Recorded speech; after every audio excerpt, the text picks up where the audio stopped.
Bonjour à tous. JO jour 1, la France entre Far West et tiers-mondisation. Et ça me fait pas plaisir de le dire parce que on n'a pas envie d'être cynique, de chercher partout ce qui va pas, non. Moi j'aime quand la France est belle, qu'elle fait les choses bien, parce qu'il y a plein de gens très bien, qui travaillent très bien en France, qui doivent être reconnus, qui sont remarquables. Et j'aime quand la France rayonne, elle est admirée dans le monde. On l'aime tous. Mais là, la SNCF attaquée comme jamais. Ce 26 juillet, on va voir que c'est pas une fatalité. Il y a des choix qui sont faits, des priorités qui sont faites. Certains qui sont laissés tranquilles quand on embête les honnêtes gens.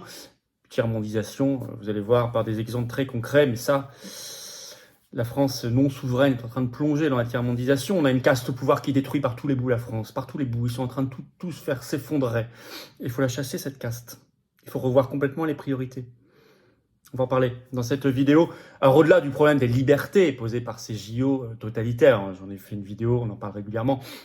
J'aurai d'ailleurs un entretien remarquable avec Maître David Guyon très bientôt sur la chaîne qui sera aux Assises de la souveraineté à Arras d'ailleurs. Vous allez voir, l'entretien est de très grande qualité. Je vous inviterai à le regarder, à le diffuser. Mais cette vidéo est très concrète, très importante. On va parler de l'attaque massive contre la SNCF notamment, mais pas que, aujourd'hui. Merci de partager cette vidéo. Pour ça, vous abonner à cette chaîne YouTube par un petit clic en dessous sur le bouton s'abonner. C'est un petit clic gratuit. Vous êtes abonné à la chaîne ou réabonné si YouTube vous a un jour désabonné. Ça, c'est à vous de vérifier, ça arrive. Plus vous êtes abonné à la chaîne, plus les vidéos seront recommandées automatiquement, plus on va toucher des personnes qui vont nous découvrir. Et c'est comme ça que ça fonctionne, la résistance. Je vous remercie énormément de ce petit clic, de cet abonnement à la chaîne si utile. N'oubliez pas que notre direct, il est décalé au samedi, toujours 19h, samedi 27 juillet. Gros direct, sans tabou, sans langue de bois, toutes vos questions en direct, toute l'actualité foisonnante. Soyez là, ramenez du monde ce samedi à 19h, 27 juillet. Évidemment, les assises de la souveraineté, je parlais de la présence de Maître David Guyon, des tables rondes, le lancement du blog souverainiste, c'est ouvert à tous adhérents comme non-adhérents, mais il faut s'inscrire. C'est en lien sous la vidéo en description. On a dépassé les 1000 inscriptions, c'est énorme. 14 septembre, Arras. Allez voir. Le programme n'est pas fini, ça va continuer de s'ajouter sous la vidéo en description. Inscrivez-vous dès maintenant, ça part très très vite. Je vous attends. Je vous attends, patriotes. Vraiment, j'ai besoin de vous. Vous voulez lutter contre la far-westisation, la tiers-mondisation de la France si malheureuse. Vous voulez au contraire défendre la France souveraine, éternelle, belle, rebelle, libre, juste. Nos belles valeurs, nos très belles valeurs, venez maintenant. Adhérer ces premiers liens sous la vidéo en description dès maintenant aux patriotes. Faire un don au mouvement pour nous permettre d'organiser tout ce qu'on fait sans aucune aide publique ni d'aide des banques, rien. Faire un don au mouvement, c'est le deuxième lien sous la vidéo en description dès maintenant. Tous ces liens sont sur les-patriotes.fr, notre site bien sûr, c'est défiscalisé. Je vous attends, je vous en reparle tout à l'heure. Allez, on y va. On y va entre Far West et pour ce jour 1, en quelque sorte, ce 26 juillet, cérémonie d'ouverture des Jeux Olympiques de Paris. La France entre Far West et tiers-mondisation. En espérant qu'on verra aussi de belles choses, hein, mais on va plus reparler ici du problème des libertés pour l'instant, des QR codes, des passes. On a attaqué devant les tribunaux, on attaque. On est les seuls mouvements à avoir fait des manifs là-dessus. C'est pas le sujet aujourd'hui, c'est autre chose. Far West, la SNCF attaquée. Ce 26 juillet, donc jour de la cérémonie d'ouverture des JO, beaucoup de monde soit quitte Paris, soit se déplace pour venir, soit part en vacances. Enfin, il y a du monde dans les gares. Je cite le PDG de la SNCF, Jean-Pierre Farandou, il parle d'attaque massive pour paralyser le réseau. Je le cite toujours, à travers la SNCF, ce sont les Français que l'on attaque. On estime, je cite, qu'à peu près 800 000 voyageurs sont concernés.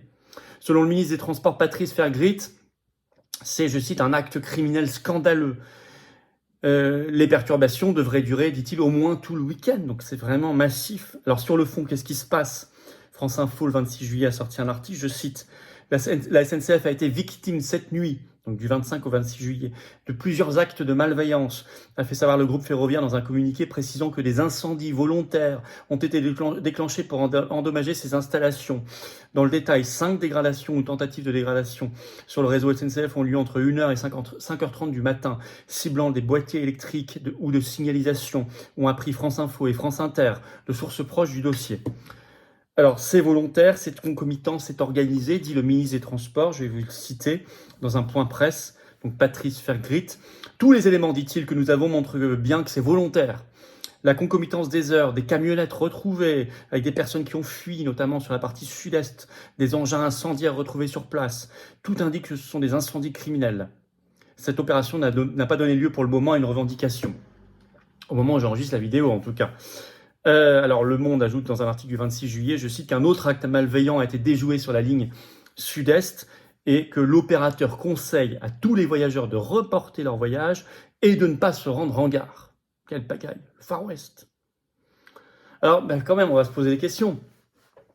Alors, moi, je voudrais quand même signaler que pour contrôler surtout des passes et des QR codes, ça nous rappelle une autre période, ce 26 juillet en particulier, mais ça fait des jours et ça va durer encore des semaines. Mais en particulier ce 26 juillet, cérémonie d'ouverture sur la Seine. 45 000 policiers et gendarmes sont à Paris, plus 10 000 militaires. Donc le reste du territoire national est largement dépouillé de policiers, de gendarmes ou de militaires de l'opération Sentinelle. Et il faut le dire, on en a parlé, moi j'ai parlé avec eux, je suis allé les voir, beaucoup de policiers et de gendarmes sur le terrain à Paris, là, je suis allé les voir, sur les checkpoints, comme ils disent. Ils sont surtout là pour scanner des QR codes. Ce qui ne fait pas d'ailleurs une sécurité, parce que les gens, par ailleurs, ils peuvent rentrer quand même avec n'importe quel truc. Bon. Ils sont là et ils comprennent souvent pas eux-mêmes ce qui se passe. Ils sont là pour scanner les QR codes et les passes de jeu. Mais le reste du territoire national est dépouillé, donc ça rend plus facile des actes de malveillance, de délinquance, de criminalité. Ça se paye. Alors je suis surpris qu'ils n'aient pas encore dégainé, alors en tout cas où j'enregistre, ça va peut-être changer quand vous verrez la vidéo, hein, il faut suivre, qu'ils n'aient pas encore dégainé le narratif du complot russe. C'est étonnant. C'est étonnant. En tout cas, ce n'était pas encore le cas quand j'enregistrais. On nous a dit en tout cas que l'ensemble des services de renseignement étaient mobilisés. Alors, dans ce côté Far West, on peut citer aussi l'envahissement du terrain lors d'un tout premier match de football Maroc-Argentine le 24 juillet pour les JO. Terrain envahi. Le problème, vous voyez la réaction sur France Info le 25 juillet, la ministre des JO, l'inénarrable Amélie Oudéa-Castéra, dit, c'est une, je la cite, une petite intrusion plutôt bon enfant. Or, l'image dans le monde est épouvantable. Vous savez, vous voyez à quoi ça me fait penser tout ça, là. C'est que la répression, elle frappe les honnêtes gens. Les riverains, les commerçants, les restaurateurs, ceux qui travaillent, les éboueurs, les taxis, les soignants, les touristes, et qui doivent montrer leur QR code, qui sont surveillés, doivent avoir leur passe, leur pièce d'identité, la police, les barrages, la gendarmerie, les militaires, tout ça. Comme du temps du Covid. C'est la même logique. Pendant ce temps-là, les vrais racailles, ou les vrais saboteurs, les malveillants, les vrais criminels, peuvent sévir tranquilles, forcément, puisqu'on concentre les moyens et l'attention sur les honnêtes gens. Pour des dispositifs qui prennent du temps et de l'organisation, pour plutôt créer une société liberticide qu'une société de sécurité. Par ailleurs, on parle de la SNCF, nos grands services publics nationaux sont désorganisés. On l'a dit depuis des années sur cette chaîne, ils ont été très attaqués par les directives européennes de libéralisation du service public, qui ont vraiment attaqué l'organisation même des grands services publics. Je ne dis pas que la SNCF, sans ces directives, aurait pu déjouer ces actes malveillants, j'en sais rien. En tout cas, je sais qu'elle est beaucoup plus désorganisée qu'il y a 10, 15 ou 20 ans. Ça, c'est certain. Et donc, c'est plus compliqué pour elle de prévenir et de réagir plus vite et dans les délais, forcément. En plus, on l'a saucissonné en plusieurs sociétés. Enfin, tout ça est plus compliqué. Et ça ajoute... Alors ça, Far West, tiers-mondisation. Vous me direz, c'est anecdotique. Non, ça ne l'est pas. Mais vous ne trouverez peut-être pas que c'est anecdotique. C'est l'équipe qui a sorti l'info, mais sans ensuite elle a été repris partout en France et dans le monde, le 24 juillet. Je cite, « Le restaurant du village olympique doit faire face au rationnement de certains aliments. » Vous allez comprendre dans le chapeau de l'article qui a sorti l'info. Alors que les athlètes affluent, que la plupart des compétitions n'ont pas démarré, la quantité de nourriture proposée au restaurant principal du village olympique a été jugée insuffisante. Certains produits comme les œufs ont par exemple dû être rationnés, les grillades aussi. Au moment où cette info sort, le village est déjà ouvert depuis 6 jours quand même. Alors vous ajoutez à ça les lits en carton qui ont fait beaucoup parler d'eux. Pas de clim, ça fait qu'il y a des délégations étrangères qui ont acheté des climatiseurs en masse. Pour tous ceux qui parlaient d'écologie, bon. Mais c'est pas si anecdotique cette histoire. La France est vue dans le monde, et j'espère à raison, comme le pays de la gastronomie. Puis vous n'accueillez pas les gens dans ces conditions, surtout des athlètes qui ont besoin de protéines. C'est pas si anecdotique, ça montre un niveau de désorganisation et de tiers-mondisation à tel point que ça va plus loin. Le Figaro vient de sortir l'info ce 26 juillet, le titre « La délégation britannique se plaint de la cantine du village olympique et engage un chef ». La honte. Pour, je cite, compenser le problème de rationnement de la cantine, qui n'est pas réglé, contrairement à ce qu'ils avaient annoncé le 24 juillet. Alors on va lire ce que dit le directeur général de l'association olympique britannique dans le Figaro. Écoutez bien. Les athlètes n'y vont pas seulement pour déjeuner, ils préparent des repas pour le dîner car ils ne veulent pas aller à la cantine du village pour manger. Nous essayons donc de faire en sorte que nos athlètes soient avantagés en ayant plus de nourriture.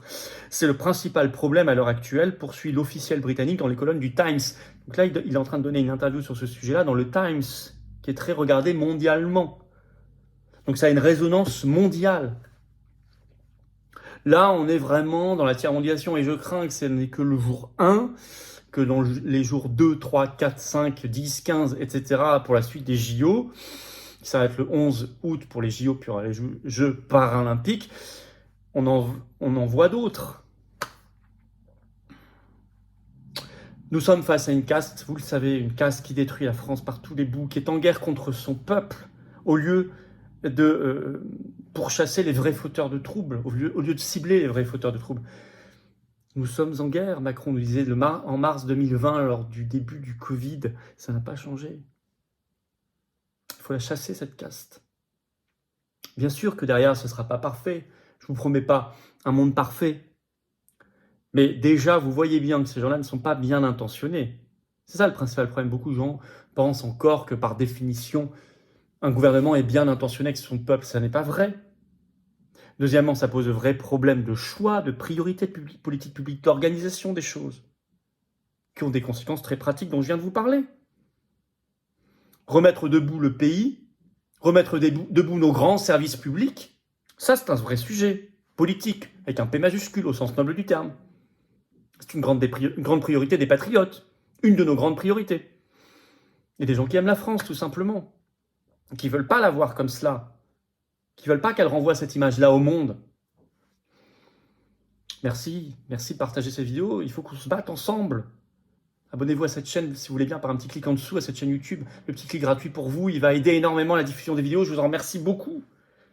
Notre direct, c'est ce samedi, 19h, 27 juillet, exceptionnellement. C'est pas le vendredi, c'est le samedi. Gros direct, je prends toutes vos questions que je vais découvrir en direct. Soyez là, ramenez du monde, c'est ouvert à tous. Inscrivez-vous aux Assises de la souveraineté le 14 septembre à Arras. Inscription par un lien sous la vidéo en description, très important. Puis je vous attends, plus que jamais. Ça vous fait mal au cœur de voir la France comme ça, comme moi, alors venez aux Patriotes. Ça, c'est un mouvement avec cette carte orange d'adhérents ou d'adhérents qui aiment la France profondément, qui veulent la voir debout, belle, rebelle, juste, rayonnante, admirée, forte, puissante, debout, libre. C'est ça, indépendante, c'est ça notre mouvement. Le plus grand mouvement souverainiste et défense des libertés de France et de loin. Rejoignez-le, rejoignez la dynamique maintenant. Ou réadhérez si vous n'êtes plus à jour. C'est à vous de vérifier si votre adhésion a donc plus d'1 an. Vous faites un don au mouvement si vous voulez nous aider à organiser financer les assises de la souveraineté qui vont coûter fort cher, mais qui vont être l'événement historique de la rentrée. On n'a pas un centime d'aide publique, on n'a pas un centime d'aide des banques, on n'a pas d'aide des médias. On est anti-oligarchique. Les donateurs, réadhérents et adhérents, c'est 100% de ce qu'on peut faire. Sinon, on ne peut rien faire. Si vous voulez aider, soutenir, rejoindre en métropole, outre-mer, à l'étranger, rencontrer les gens qui pensent comme vous près de chez vous, c'est le moment. C'est le moment. C'est le moment. Jamais remettre à demain. C'est le moment. Adhérer, vous pouvez le faire dès maintenant par le premier lien sous la vidéo en description. Ce lien est également en commentaire épinglé. Une petite fiche sur l'écran maintenant et dans quelques secondes un lien sur l'écran. Faire un don au mouvement, deuxième lien sous la vidéo en description. Tout ça est défiscalisé aux 2/3 de vos impôts. Aux 2/3 de vos impôts, ça fait baisser vos impôts. Profitez-en. Vous lui donnez ça à n'importe qui, à Macron et tout ça. Et les liens sont sur notre site par ailleurs pour le faire sur les-patriotes.fr. Bravo aux donateurs, aux réadhérents, bienvenue aux nouveaux adhérents patriotes. Vive la France.